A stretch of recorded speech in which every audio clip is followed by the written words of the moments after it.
Jo. Po, basketbolli, për mua gjithmonë për dhe një se harua fare. Po.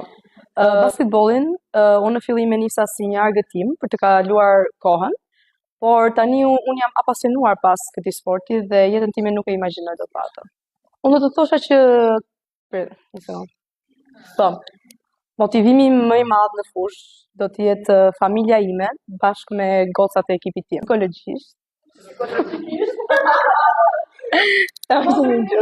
Për të harrova se do të thosha. Unë kam patur dy ndeshje shumë të veçanta. E para është ajo e U14-s, finalja, në të cilën unë shënova 43 pikë, pavarësisht se isha e dëmtuar. Dhe ndeshja tjetër do të thosha finalja e U18-s në Vllazni, pasi ishte një ndeshje shumë e vështirë sepse nuk ishim në fushën tonë. Çdo gjë ishte kundra nesh, por ne prap u shpallëm kampion për vitin e dytë radhësisht.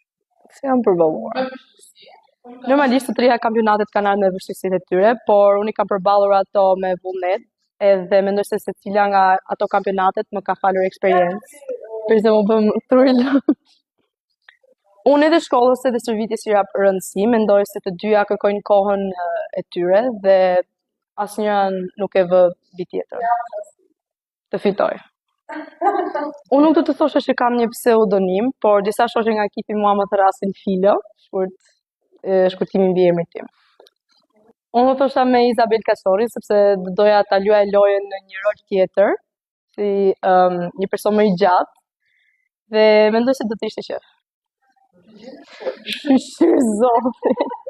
Unë veten e shikoj në një nivel më të lartë basketbollit, mbase edhe jashtë Shqipërisë.